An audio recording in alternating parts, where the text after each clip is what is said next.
Tinieblas y tentaciones. Mi mente estaba extrañamente obscurecida. Ninguna verdad me parecía clara. Cuando me hablaban de Dios, mi corazón era como una roca. No lograba sacar del corazón ni un solo sentimiento de amor hacia Él. Cuando con un acto de voluntad trataba de permanecer junto a Dios, experimentaba grandes tormentos y me parecía que con ello causaba una ira mayor de Dios. No podía absolutamente meditar tal y como meditaba anteriormente. Sentía un gran vacío en mi alma y no conseguía llenarlo con nada. Empecé a sentir el hambre y el anhelo de Dios, pero veía toda mi impotencia. Trataba de leer despacio, frase por frase, y meditar del mismo modo, pero fue en vano. No comprendía nada de lo que leía. Delante de los ojos de mi alma estaba constantemente todo el abismo de mi miseria. Cuando iba a la capilla por algunos ejercicios espirituales, siempre experimentaba aún más tormentos y tentaciones. A veces, durante toda la Santa Misa, luchaba con los pensamientos blasfemos que trataban de salir de mis labios. Sentía aversión por los santos sacramentos. Me parecía que no sacaba ninguno de los beneficios que los santos sacramentos ofrecen. Me acercaba a ellos solamente por obediencia al confesor, y esa ciega obediencia era para mí el único camino que debía seguir y mi tabla de salvación. Cuando el sacerdote me explicó que esas eran las pruebas enviadas por Dios y que con el estado en que te encuentras no solo no ofendes a Dios, sino que le agradas mucho, es una señal que Dios te ama inmensamente y que confía en ti porque te visita con estas pruebas. No obstante, esas palabras no me consolaron. Me parecía que no se referían en nada a mí. Una cosa me extrañaba.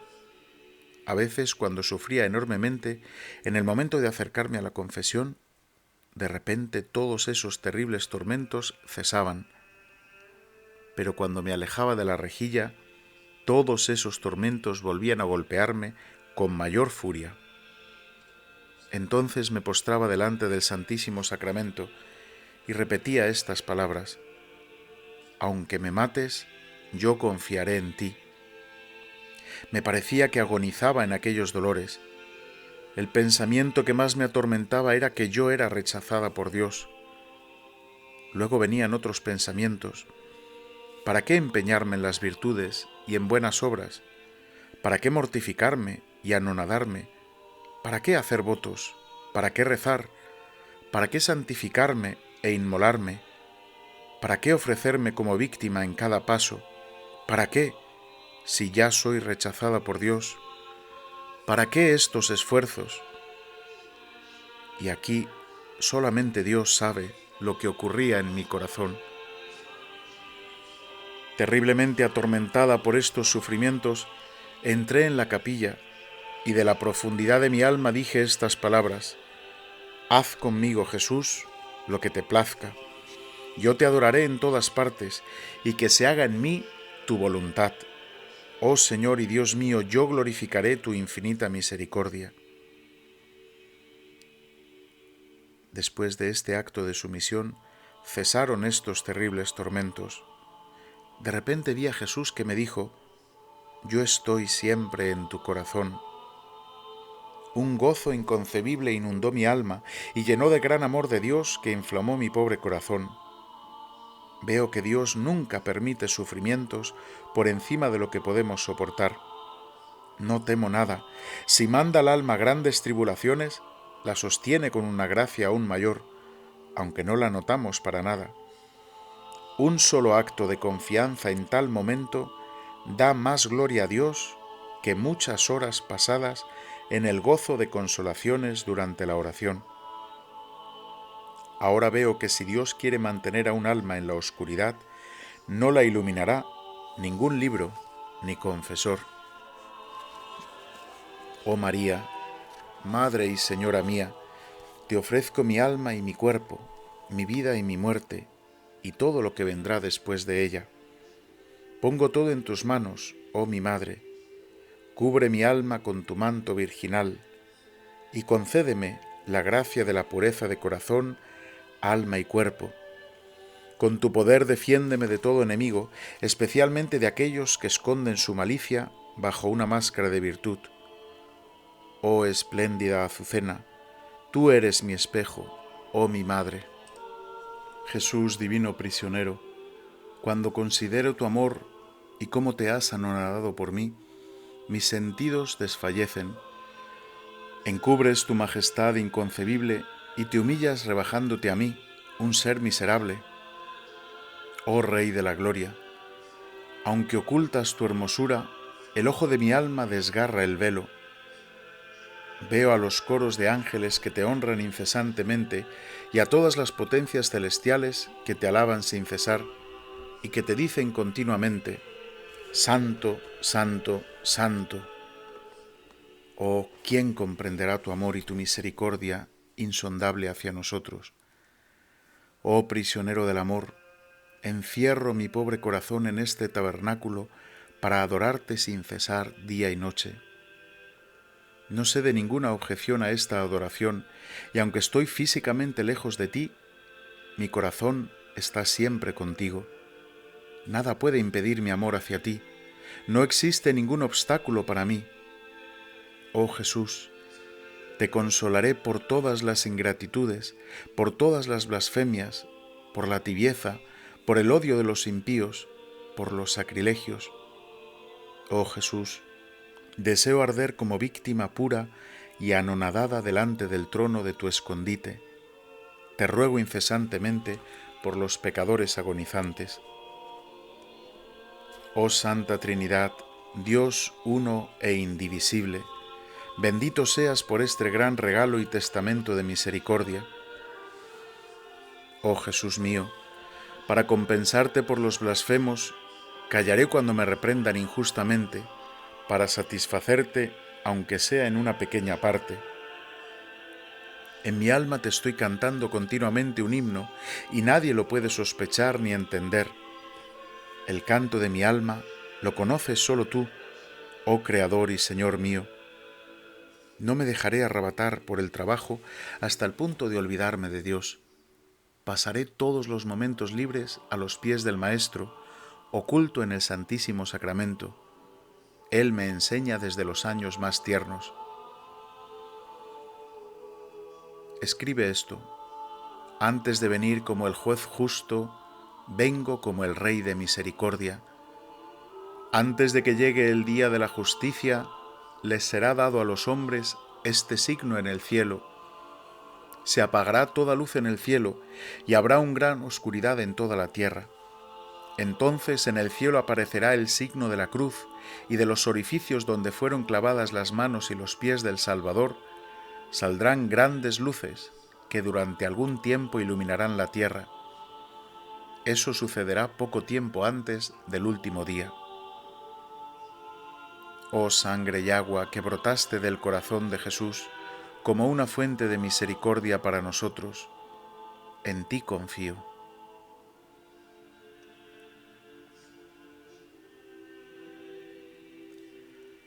Vilna, 2 de agosto de 1934. El viernes después de la Santa Comunión fui trasladada en espíritu delante del trono de Dios. Delante del trono de Dios vi las potencias celestiales que adoran a Dios sin cesar. Más allá del trono vi una claridad inaccesible a las criaturas. Allí entra solamente el Verbo encarnado como intercesor. Cuando Jesús entró en esta claridad, oí estas palabras: escribe enseguida lo que vas a oír. Soy el Señor en mi esencia, y no conozco mandatos ni necesidades. Si llamo a las criaturas a la vida, esto es el abismo de mi misericordia. En aquel mismo momento me vi en nuestra capilla, como antes en mi reclinatorio. La Santa Misa terminó. Ya tenía escritas estas palabras. Cuando vi cuánto mi confesor debía sufrir a causa de la obra que Dios realizaba a través de él, me espanté durante un momento y dije al Señor: Jesús, después de toda esta obra, es tuya. Pues ¿por qué te portas con él de tal modo que parece que se la dificultas mientras exiges que la lleve adelante? Escribe que día y noche mi mirada descansa sobre él, y permito estas contrariedades para multiplicar sus méritos. Yo no recompenso por el resultado positivo, sino por la paciencia y el trabajo emprendido por mí.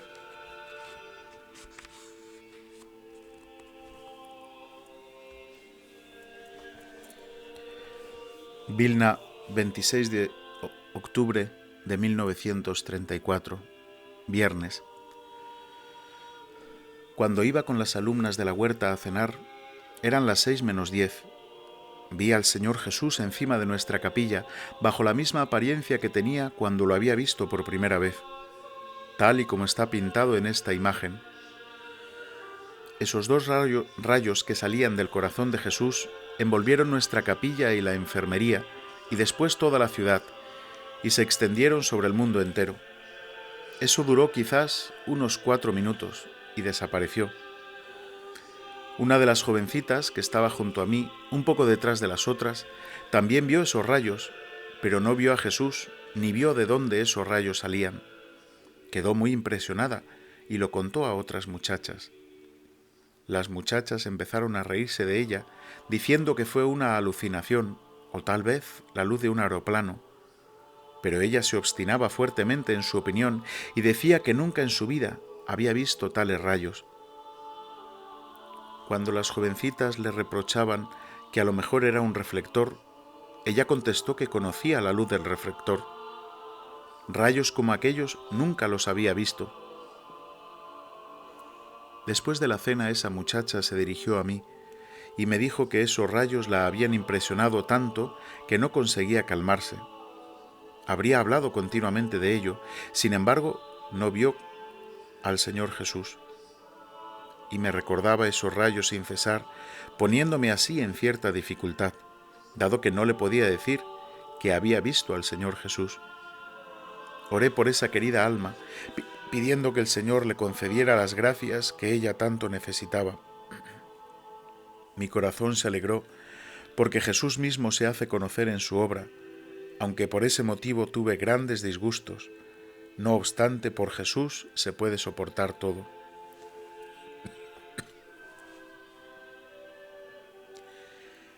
Cuando fui a la adoración, sentí la cercanía de Dios. Después de un momento vi a Jesús y a María. Esta visión llenó mi alma de alegría y le pregunté al Señor: ¿cuál es tu voluntad, Jesús, en esta cuestión en la que el confesor me ordena preguntar? Jesús me contestó: es mi voluntad que esté aquí y que no se dispense a sí mismo. Y pregunté a Jesús si estaba bien la inscripción: Cristo Rey de Misericordia. Jesús me contestó: soy Rey de Misericordia. Y no dijo Cristo. Deseo que esta imagen sea expuesta en público el primer domingo después de Pascua de Resurrección. Ese domingo es la fiesta de la misericordia. A través del Verbo encarnado doy a conocer el abismo de mi misericordia. Sucedió que, tal y como el Señor había pedido, el primer acto de veneración a esta imagen por parte del público tuvo lugar el primer domingo después de Pascua. Durante 3 días, la imagen estuvo expuesta en público y recibió la veneración pública porque había sido colocada en Ostra Brahma, en un ventanal en lo alto, por eso se la veía desde muy lejos. Durante esos 3 días, en Ostra Brahma, fue celebrada con solemnidad la clausura del jubileo de la redención del mundo, el 19 centenario de la pasión del Salvador. Ahora veo que la obra de la redención está ligada a la obra de la misericordia que reclama el Señor. Un día vi interiormente lo mucho que iba a sufrir mi confesor. Los amigos lo abandonarán, y todos se opondrán a usted, y las fuerzas físicas disminuirán. Lo vi como un racimo de uva elegido por el Señor y arrojado bajo la prensa de los sufrimientos. Su alma, Padre, en algunos momentos estará llena de dudas respecto a mí y a esta obra. Y vi como si Dios mismo le fuera contrario, y pregunté al Señor por qué se portaba así con él, como si le dificultara lo que le encomendaba. Y el Señor dijo: me porto así con él para dar testimonio de que esta obra es mía. Dile que no tenga miedo de nada. Mi mirada está puesta en él día y noche. En su corona habrá tantas coronas cuantas almas se salvarán a través de esta obra. Yo no premio por el éxito en el trabajo, sino por el sufrimiento.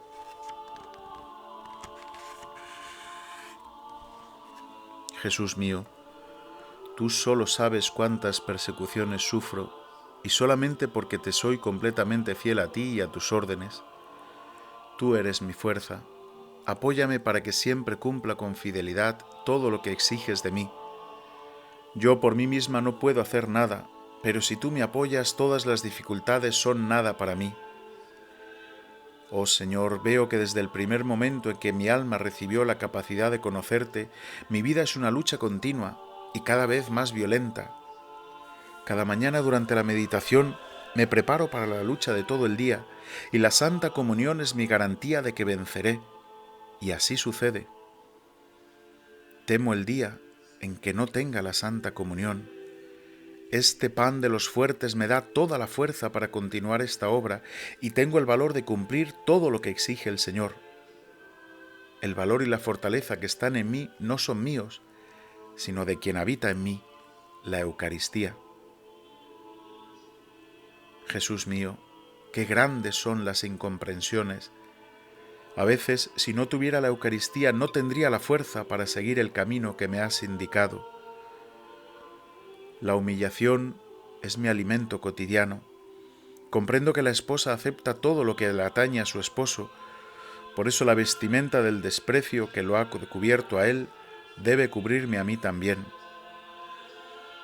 En los momentos en que sufro mucho, trato de callarme, porque desconfío de la lengua que en esos momentos es propensa a hablar de sí misma, en lugar de servirme para alabar a Dios por todos los beneficios y dones que me han sido proporcionados. Cuando recibo a Jesús en la Santa Comunión, le ruego con fervor que se digne sanar mi lengua para que no ofenda con ella ni a Dios ni al prójimo. Deseo que mi alma, que mi lengua alabe a Dios sin cesar. Grandes culpas se cometen con la lengua. Un alma no llegará a la santidad si no tiene cuidado con su lengua.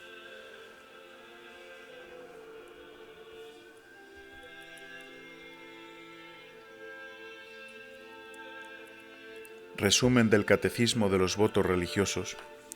¿Qué es un voto? El voto es una promesa hecha a Dios voluntariamente de realizar actos cada vez más perfectos. ¿Obliga el voto en la materia prescrita por los mandamientos?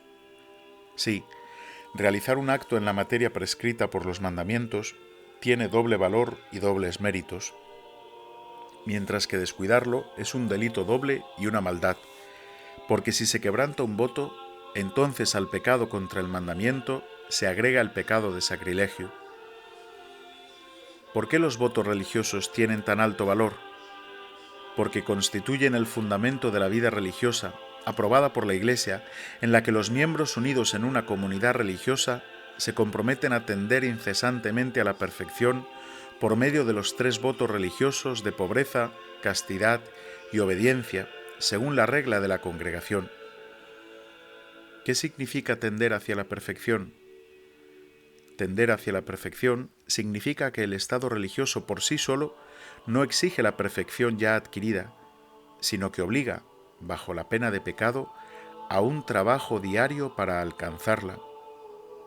Por lo tanto, un religioso que no quiere perfeccionarse descuida la principal obligación de su estado. ¿Qué son los votos religiosos solemnes? Los votos religiosos solemnes son tan absolutos que sólo el Santo Padre puede dispensar de ellos y solamente en casos excepcionales. ¿Qué son los votos simples? Son los votos menos absolutos, de los votos perpetuos y anuales que dispensa la Santa Sede. ¿Qué diferencia hay entre el voto y la virtud? El voto abarca solamente lo que es mandado por la regla, bajo la pena de pecado, mientras que la virtud se eleva más alto y facilita cumplir el voto, y en caso contrario, al quebrantar el voto se falta a la virtud y la daña.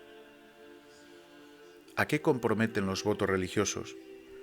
Los votos religiosos obligan a pretender alcanzar las virtudes y a la sumisión total a los superiores y a la regla, con lo cual el religioso entrega su persona a favor de la congregación, renunciando a todos los derechos sobre ella y sobre sus actividades que dedica al servicio de Dios.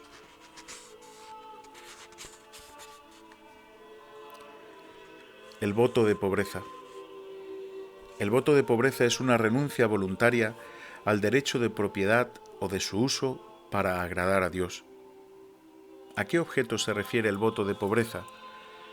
A todos los bienes y objetos pertenecientes a la congregación, a lo que uno ha entregado, objetos o dinero, como han sido aceptados, ya no tiene derecho. Todas las limosnas o donaciones que uno recibiría a título de agradecimiento u otro pertenecen a la congregación. Todo ingreso por trabajo o incluso rentas no pueden ser usadas sin violar el voto. ¿Cuándo se infringe o viola el voto según el séptimo mandamiento? Se infringe cuando sin permiso se toma para sí o para alguien una cosa perteneciente a la casa, cuando sin permiso se guarda alguna cosa con la finalidad de apropiarse de ella, cuando sin autorización se vende o cambia alguna cosa perteneciente a la congregación, cuando se usa una cosa con otra finalidad a la encomendada por el superior, cuando se da o se recibe de alguien cualquier cosa sin permiso, cuando se destruye o estropea algo por negligencia, cuando al trasladarse de una casa a otra se lleva algo sin permiso. En caso de infringir el voto de pobreza, el religioso debe igualmente la restitución a la congregación. La virtud de la pobreza es una virtud evangélica que compromete al corazón a separarse de los bienes temporales, a lo cual el religioso está obligado estrictamente en virtud de su profesión. ¿Cuándo se peca contra la virtud de la pobreza? Cuando se desean cosas contrarias a esta virtud, cuando se toma apego a alguna cosa, cuando usa cosas superfluas. ¿Cuántos y cuáles son los grados de pobreza? En la práctica de la profesión hay 4 grados de pobreza. No disponer de nada sin depender de los superiores, estricta materia del voto. Evitar la opulencia, conformarse con lo indispensable, constituye la virtud. Tender de buena gana a las cosas más míseras y esto con la satisfacción interior, como la celda, la ropa, la comida, etc. Estar contento de la escasez.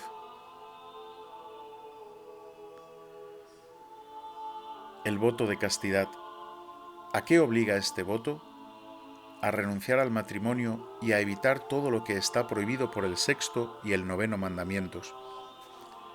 ¿La falta contra la virtud es una violación del voto? Cualquier falta contra la virtud es a la vez una violación del voto, porque en esto no hay tal diferencia entre el voto y la virtud como en la pobreza y la obediencia. ¿Todo pensamiento malo es pecado?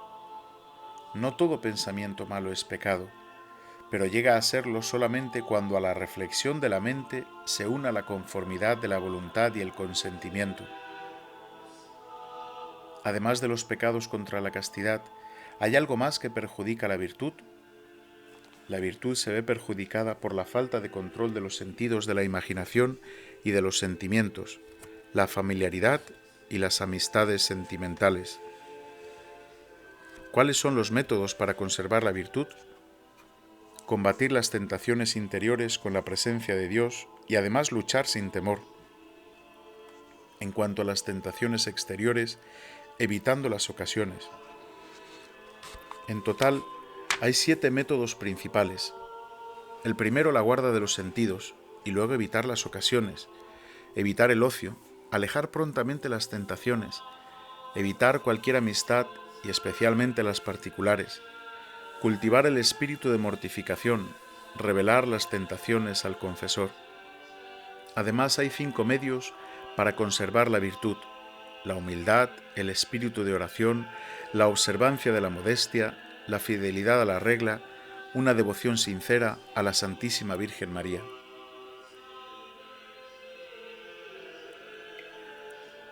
El voto de la obediencia. El voto de la obediencia es superior a los 2 primeros.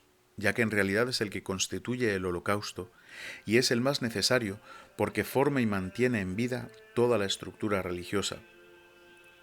¿A qué obliga el voto de obediencia? Con el voto de obediencia el religioso promete a Dios obedecer a sus legítimos superiores en todo lo que le manden en virtud de la regla. El voto de obediencia hace al religioso dependiente de su superior en virtud de la regla durante toda su vida y en todos los asuntos. El religioso comete un pecado grave contra el voto cada vez que no obedece una orden recibida en virtud de la obediencia o de la regla. La virtud de la obediencia. La virtud de la obediencia va más allá del voto, abarca la regla, los decretos e incluso los consejos de los superiores. ¿Es necesaria al religioso la virtud de la obediencia?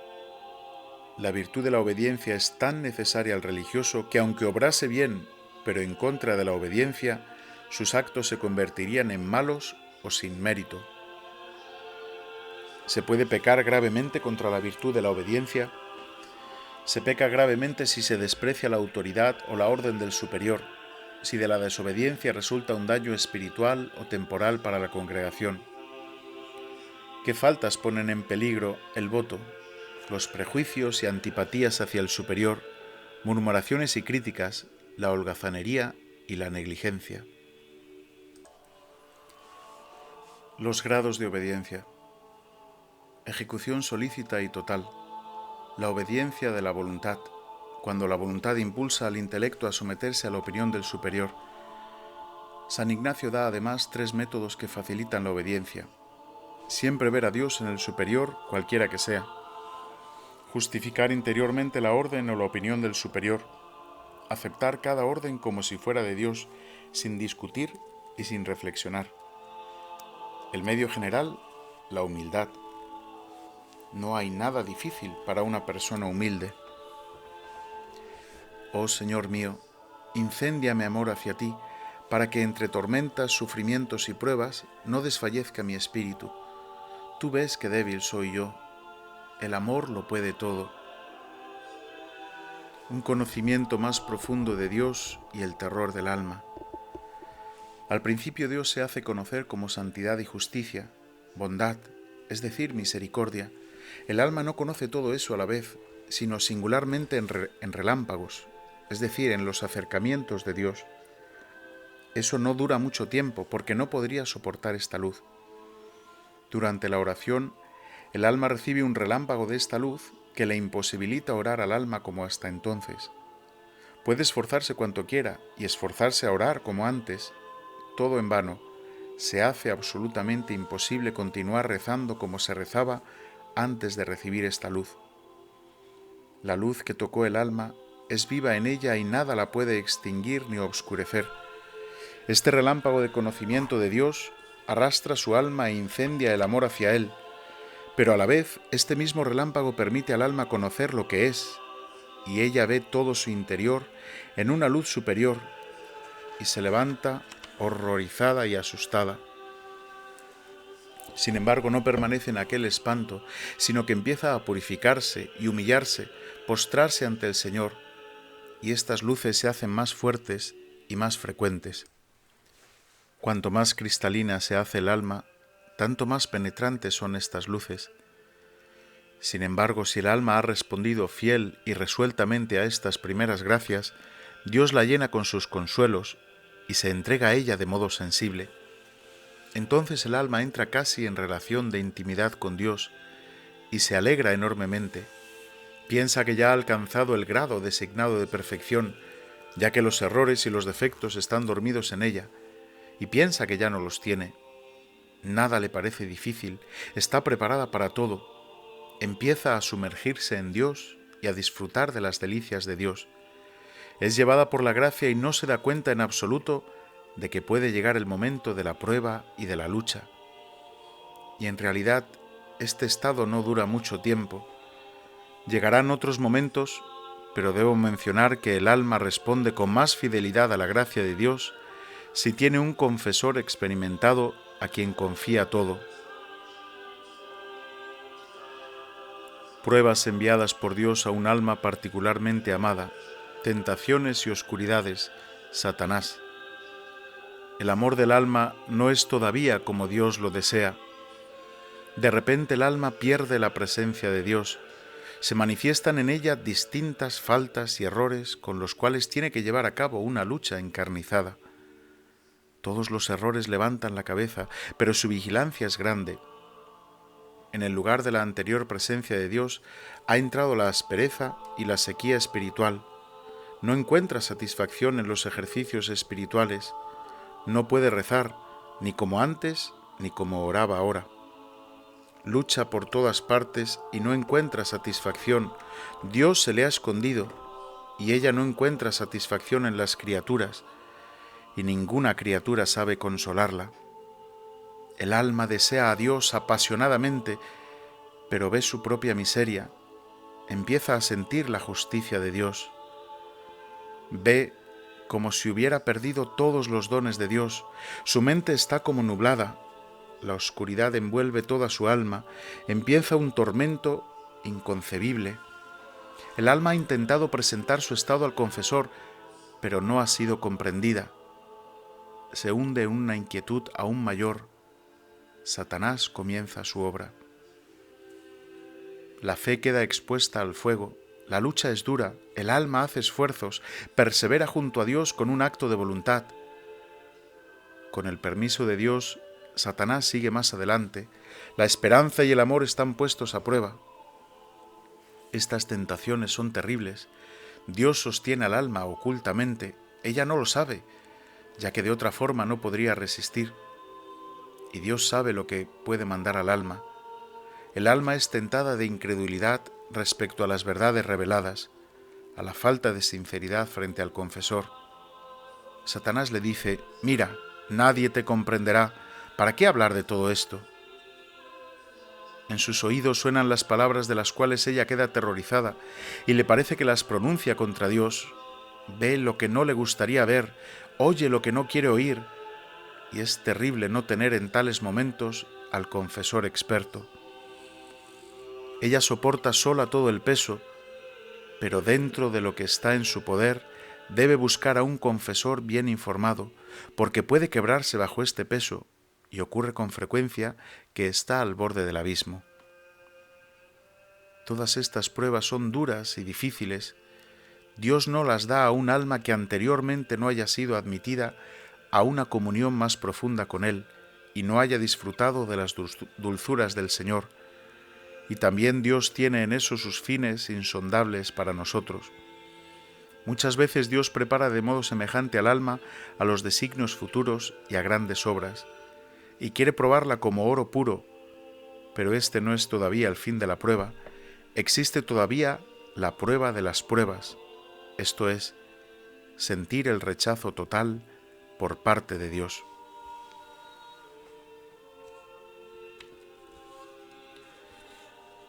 La prueba de las pruebas, el abandono absoluto, la desesperación. Cuando el alma sale victoriosa de las pruebas anteriores, aunque quizás tropezando, pero sigue luchando y con profunda humildad clama al Señor: «Sálvame, porque perezco», y está todavía en condiciones de luchar. Ahora, una terrible oscuridad envuelve al alma. El alma ve dentro de sí solamente pecados. Lo que siente es terrible. Se ve completamente abandonada de Dios. Siente como si fuera objeto de su odio y se encuentra al borde de la desesperación. Se defiende como puede, intenta despertar la confianza, pero la oración es para ella un tormento todavía mayor. Le parece que empuja a Dios a una mayor ira. Está colocada en un altísimo pico que se encuentra sobre un precipicio. El alma anhela fervientemente a Dios, pero se siente rechazada. Todos los tormentos y suplicios del mundo son nada en comparación con la sensación en la que se encuentra sumergida, es decir, el rechazo por parte de Dios. Nadie la puede aliviar. Ve que se encuentra sola, no tiene a nadie en su defensa, levanta los ojos al cielo, pero sabe que no es para ella. Todo está perdido para ella. De una oscuridad cae en una oscuridad aún mayor, le parece que ha perdido a Dios para siempre, a ese Dios que tanto amaba. Este pensamiento le produce un tormento indescriptible. Sin embargo, no se conforma con eso. Intenta mirar al cielo, pero en vano. Eso le causa un tormento todavía mayor. Nadie puede iluminar tal alma si Dios quiere mantenerla en las tinieblas. Este rechazo por parte de Dios ella lo siente muy vivamente, de modo terrorífico. De su corazón brotan gemidos dolorosos, tan dolorosos que ningún sacerdote los puede comprender si no lo ha pasado él mismo. En esto el alma padece todavía sufrimientos por parte del espíritu maligno. Satanás se burla de ella. ¿Ves? ¿Seguirás siendo fiel? Y aquí la recompensa. Estás en nuestro poder. Pero Satanás tiene tanto poder sobre aquella alma cuanto Dios permite. Dios sabe cuánto podemos resistir. ¿Y qué has ganado por haberte mortificado? ¿Y qué has conseguido siendo fiel a la regla? ¿A qué todos esos esfuerzos? Estás rechazada por Dios. La palabra rechazada se convierte en fuego que penetra cada nervio hasta la médula de los huesos, traspasa todo su ser por completo. Viene el momento supremo de la prueba. El alma ya no busca ayuda en ninguna parte, se encierra en sí misma y pierde de vista todo, y es como si aceptara este tormento de rechazo. Es un momento que no sé definir, es la agonía del alma. Cuando ese momento empezó a acercarse a mí por primera vez, fui liberada de él en virtud de la santa obediencia. La maestra de novicias al verme se asustó y me mandó a confesarme, pero el confesor no me entendió. No experimenté siquiera una sombra de alivio. Oh Jesús, danos sacerdotes con experiencia. Cuando dije que experimentaba en mi alma tormentos del infierno, me contestó que él estaba tranquilo por mi alma, porque veía en mi alma una gran gracia de Dios. Sin embargo, yo no comprendí nada de eso, y ni un pequeño rayo de luz penetró en mi alma. Ahora ya empiezo a sentir la falta de las fuerzas físicas y ya no llego a cumplir las tareas, ya no puedo ocultar los sufrimientos. Aunque no digo ni una palabra de lo que sufro, no obstante el dolor que se refleja en mi rostro me delata. Y la superiora ha dicho que las hermanas vienen a ella y le dicen que cuando me ven en la capilla sienten compasión de mí. Tan espantoso es el aspecto que tengo. Sin embargo, a pesar de los esfuerzos, el alma no es capaz de ocultar este sufrimiento. Jesús, solo tú sabes cómo el alma gime en estos tormentos, sumergida en la oscuridad, y con todo eso tiene hambre y sed de Dios, como los labios quemados tienen sed del agua.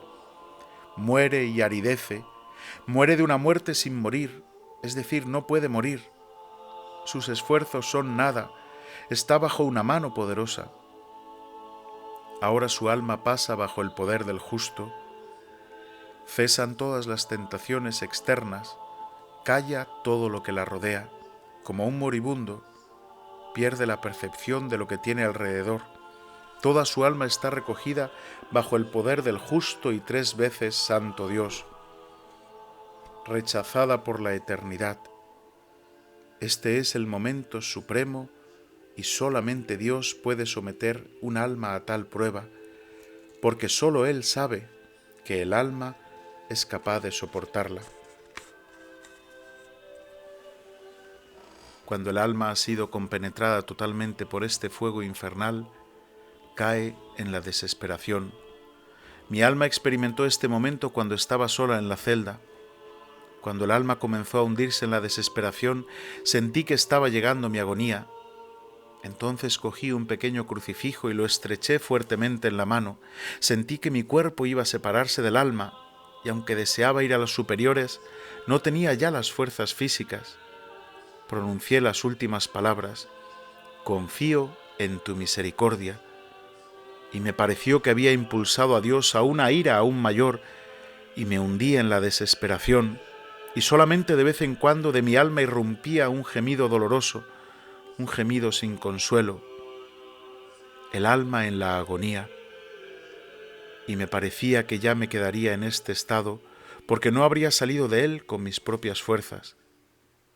Cada recuerdo de Dios es un mar indescriptible de tormentos, y sin embargo hay algo en el alma que anhela fervientemente a Dios, pero a ella le parece que es solamente para que sufra más. El recuerdo del amor con el que Dios la rodeaba antes es para ella un tormento nuevo. Su mirada la traspasa por completo y todo ha sido quemado por ella en su alma. Después de un largo momento, al entrar en la celda una de las hermanas me encontró casi muerta. Se asustó y fue a la maestra, que en virtud de la santa obediencia me ordenó levantarme del suelo, y enseguida sentí las fuerzas físicas y me levanté del suelo temblando toda. La maestra se dio cuenta inmediatamente del estado de mi alma, me habló de la inconcebible misericordia de Dios y dijo: «No se preocupe por nada, hermana, se lo ordeno en virtud de la santa obediencia». Y continuó: «Ahora veo que Dios la llama a una gran santidad. El Señor la desea tener cerca de sí, permitiendo estas cosas.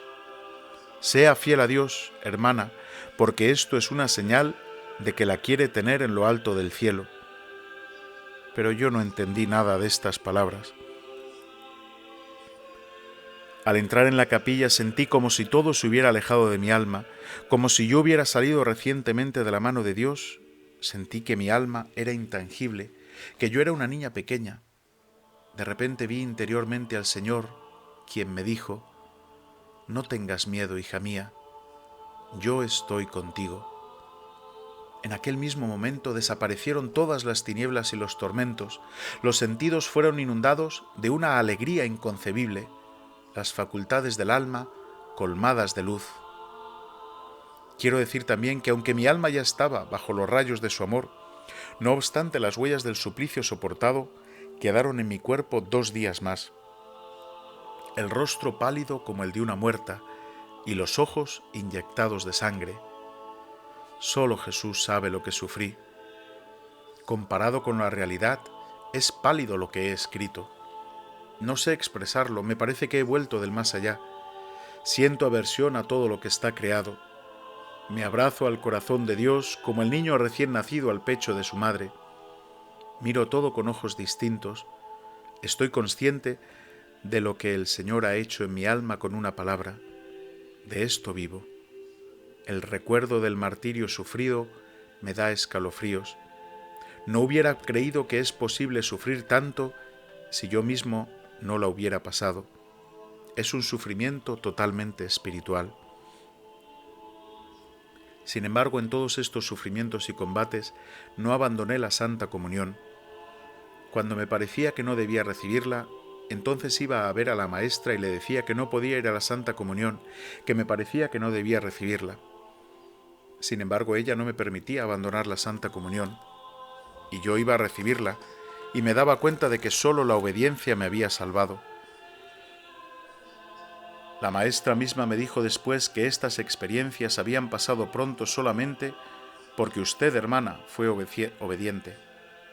Fue por el poder de la obediencia que usted pasó tan valientemente la prueba.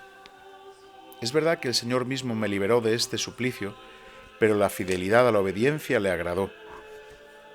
Aunque estas cosas son espantosas, no obstante ningún alma debería asustarse demasiado, porque Dios nunca da por encima de lo que podemos soportar.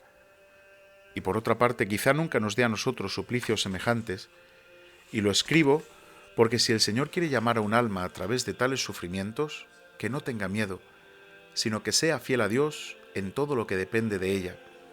Dios no hará daño al alma, porque es el amor mismo, y por este amor inconcebible la llamó a la existencia. Pero cuando yo me encontraba angustiada, no lo comprendía.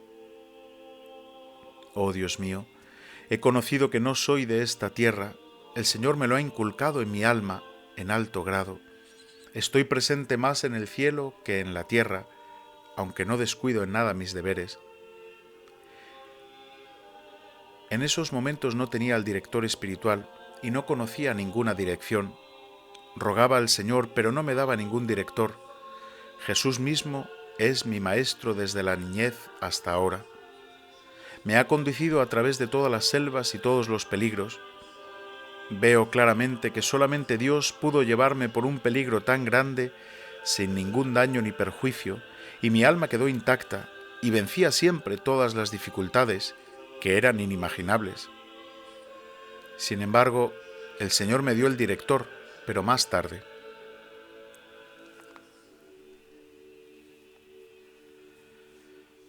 Después de estos sufrimientos, el alma se encuentra en gran pureza de espíritu y en una gran cercanía con Dios, aunque tengo que decir que durante los tormentos espirituales ella está cerca de Dios, pero está ciega. La mirada de su alma está envuelta en tinieblas y Dios está más cerca de esta alma sufriente, pero todo el secreto está precisamente en que ella no lo sabe. No solo afirma que Dios la ha abandonado, sino que dice ser el objeto de su odio. Qué enfermedad tan grave de la vista del alma, que deslumbrada por la luz de Dios, afirma que Él está ausente, mientras es tan fuerte que la ciega. Sin embargo, conocí después que Dios está más cerca de ella en aquellos momentos que en cualquier otra circunstancia, ya que con la ayuda normal de la gracia no podría superar las pruebas. La omnipotencia de Dios y una gracia extraordinaria operan aquí, porque al no ser así, sucumbiría bajo el primer golpe. Oh Divino Maestro, esto es solamente tu obra en mi alma. Tú, oh Señor, no temes poner al alma al borde de un abismo terrible, donde ella se asusta y tiene miedo, y tú vuelves a llamarla. Estos son tus misterios inconcebibles. Cuando en estos tormentos del alma trataba de acusarme en la confesión de los detalles más pequeños, aquel sacerdote se extrañó de que no cometía faltas más graves y me dijo las siguientes palabras: si en estos tormentos, hermanas, usted es tan fiel a Dios, esto ya me da prueba de que Dios la sostiene con su gracia particular, y si usted no lo entiende, no se preocupe. Es extraño, sin embargo, que en estas cosas los confesores no pudieran ni comprenderme ni tranquilizarme hasta el encuentro con el padre András y luego con el padre Sopochko. Algunas palabras sobre la confesión y los confesores. Recordaré solamente lo que experimenté y viví en mi propia alma. Hay 3 cosas por las cuales el alma no saca provecho de la confesión en aquellos momentos excepcionales. La primera es que el confesor conoce poco los caminos extraordinarios y muestra asombro si un alma le revela los grandes misterios que Dios realiza en el alma. Este asombro suyo pone en alarma a un alma sutil y advierte que el confesor está indeciso en expresar su opinión, y si el alma nota esto, no se tranquiliza, sino que tiene aún más dudas después de la confesión de cuantas tenía antes de ellas, porque siente que el confesor la tranquiliza, pero él mismo no está seguro. O bien lo que me ha ocurrido a mí, que el confesor, sin poder penetrar algunos misterios del alma, le rehúsa la confesión, muestra un cierto temor al acercarse esa alma a la rejilla. ¿Cómo puede un alma en tal estado adquirir tranquilidad en el confesionario, visto que es tan sensible a cada palabra del confesor?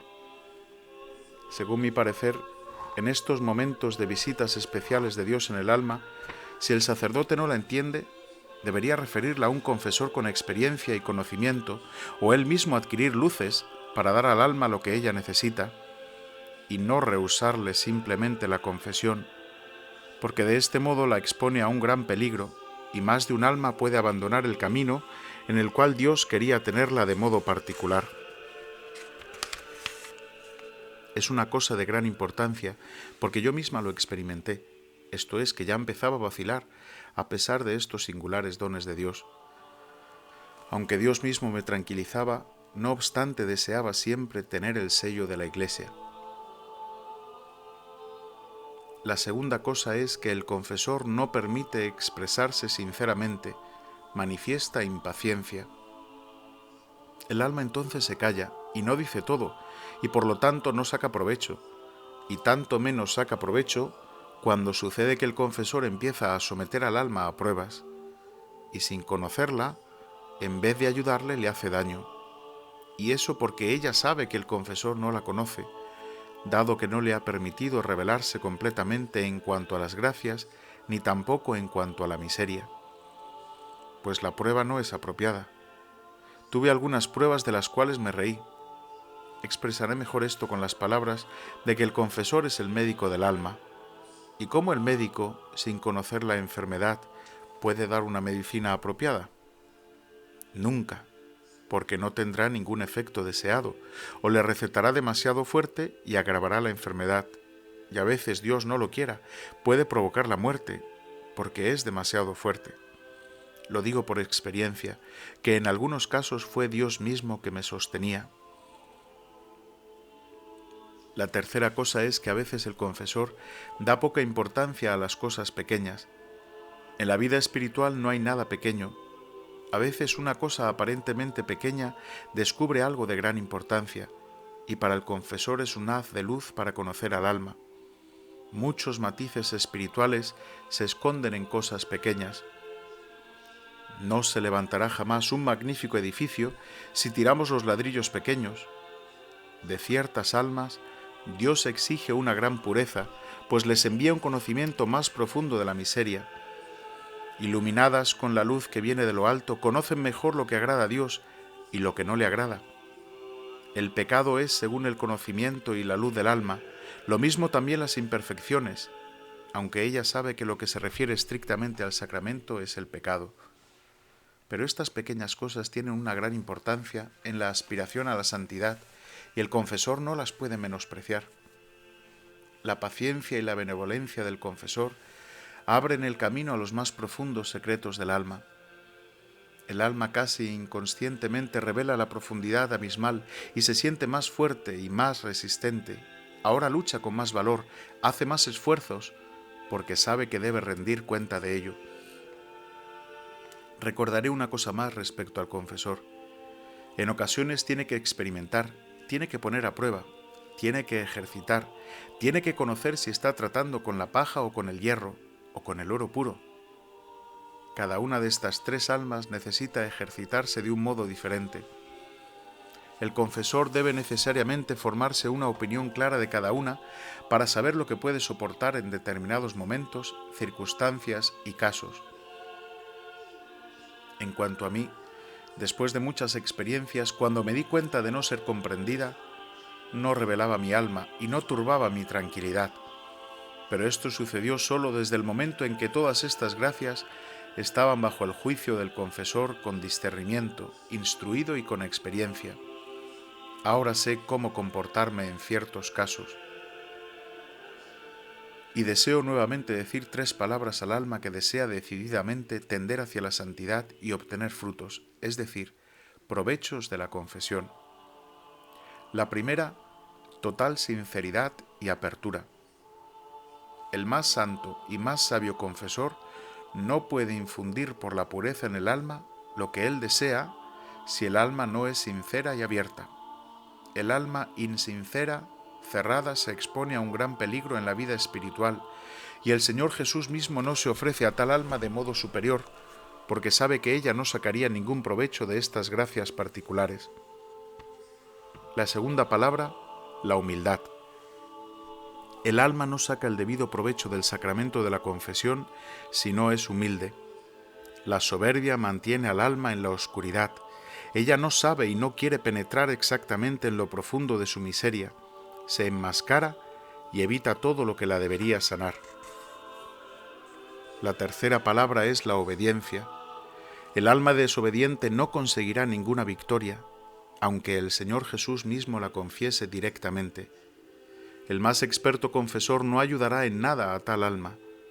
El alma desobediente se expone a un gran peligro y no progresará nada en la perfección y no se defenderá en la vida espiritual. Dios colma generosamente con gracias al alma, pero al alma obediente. Oh, qué gratos son los himnos que fluyen de un alma víctima. Todo el cielo queda admirado por tal alma, especialmente si es probada por Dios. Ella dirige hacia él sus nostálgicos lamentos. Su belleza es grande porque fluye de Dios. Camina por la selva de la vida herida por el amor divino. Toca la tierra con un solo pie. El alma al salir de aquellos tormentos es profundamente humilde. La pureza de su alma es grande. sin reflexionar en cierto modo, ella sabe mejor lo que conviene hacer en un momento determinado y lo que conviene abandonar. Siente el más delicado toque de la gracia y es muy fiel a Dios. Ella reconoce a Dios desde lejos y goza de Dios incesantemente.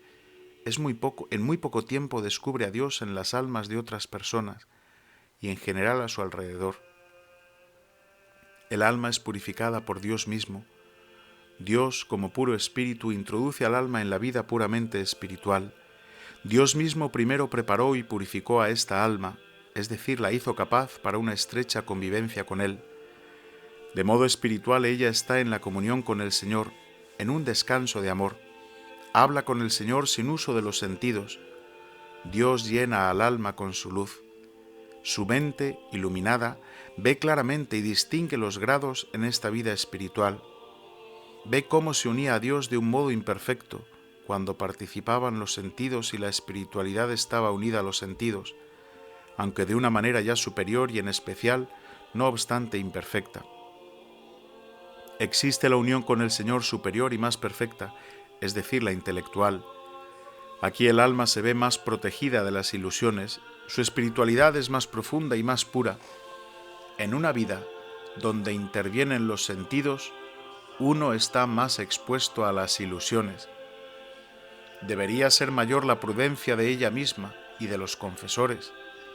Hay momentos en los cuales Dios introduce el alma en el estado puramente espiritual. Los sentidos se apagan y están como muertos. El alma está unida a Dios de manera más íntima posible. Está sumergida en la divinidad. Su conocimiento es total y perfecto, no parcial como antes, sino general y completo. Se deleita en ello. Pero quiero hablar todavía de los momentos de la prueba. En tales momentos es necesario que los confesores tengan paciencia con esa alma, pero la mayor paciencia la debe tener el alma consigo misma.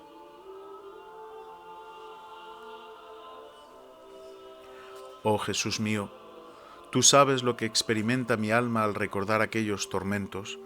Más de una vez me he extrañado de que los ángeles y los santos queden silenciosos cuando un alma soporta semejantes sufrimientos. Sin embargo, ellos nos aman muy especialmente en tales momentos. Más de una vez mi alma gritó hacia Dios como un niño pequeño grita con todas sus fuerzas cuando la madre tapa su rostro y él no la puede reconocer. Oh Jesús mío, por esas pruebas de amor sea gloria y honor a ti, tu misericordia es grande e inconcebible. Oh Señor, todos tus proyectos respecto a mi alma están llenos de tu misericordia. Recordaré aquí que los que conviven con tal persona no deben agregar sufrimientos exteriores, ya que de verdad cuando el alma tiene el cáliz lleno hasta el borde, a veces justamente esta gota que nosotros agregamos a su cáliz será aquella que sobra y rebosará el cáliz de la amargura. ¿Y quién responde por aquella alma? Guardémonos de agregar sufrimientos a los demás, porque eso no agrada al Señor. Si las hermanas o las superioras supieran o sospecharan que el alma dada está soportando esas pruebas, y a pesar de eso, por su parte le agregan sufrimientos, pecarían mortalmente, y Dios mismo pediría por esta alma. No hablo aquí de los casos que por su naturaleza son pecados, sino que hablo de algo que en otro momento sería pecado. Tengamos cuidado de tener aquellas almas sobre nuestra conciencia. Es un gran defecto de la vida religiosa y de la vida en general que al ver un alma en sufrimiento siempre se tiene ganas de agregarle aún más. No hablo de todos, pero sí existen. Nos permitimos hacer juicios de todo tipo y hablamos allí donde muchas veces no deberíamos repetirlo. La lengua es un órgano pequeño, pero hace cosas grandes. Una religiosa que no es callada nunca llegará a la santidad, es decir, no será santa. No se haga ilusiones. A no ser que el Espíritu de Dios hable por ella, en tal caso no debe callar. Pero para poder oír la voz de Dios, hay que tener la serenidad en el alma y observar el silencio, no un silencio triste, sino un silencio en el alma, es decir, el recogimiento en Dios. Se pueden decir muchas cosas sin interrumpir el silencio, y al contrario, se puede hablar poco y romper continuamente el silencio. Oh, qué daños irreparables causa no guardar el silencio. Se hacen muchos daños al prójimo, pero sobre todo a su propia alma. Según mi opinión y mi experiencia, la regla del silencio debería estar en el primer lugar. Dios no se da a un alma parlanchina que como un zángano en la colmena zumba mucho, pero no produce miel. El alma hablantina está vacía en su interior. No hay en ella ni virtudes fundamentales ni intimidad con Dios. Ni hablar de una vida más profunda, ni de una paz dulce, ni del silencio en el que mora Dios. El alma sin gustar la dulzura del silencio interior es un espíritu inquieto y perturba este silencio en los demás. Vi a muchas almas en los abismos infernales por no haber observado el silencio. Ellas mismas me lo dijeron cuando les pregunté cuál había sido la causa de su ruina. Eran almas consagradas. Oh Dios mío, qué dolor al pensar que podrían estar no solamente en el paraíso, sino hasta ser santas. Oh Jesús, misericordia, tiemblo al pensar que debo rendir cuenta de la lengua. En la lengua está la vida, pero también la muerte. A veces con la lengua matamos, cometemos un verdadero asesinato. ¿Y podemos considerar esto como una cosa pequeña? De verdad, no entiendo estas conciencias. Conocí a una persona que al enterarse por otra de cierta cosa que se decía de ella, se enfermó gravemente. Perdió allí mucha sangre y muchas lágrimas, y luego vino una triste consecuencia, no causada por la espada, sino por la lengua. Oh mi Jesús silencioso, ten misericordia de nosotros. He pasado al tema del silencio, pero no quiero hablar de esto, sino de la vida del alma con Dios y de su respuesta a la gracia.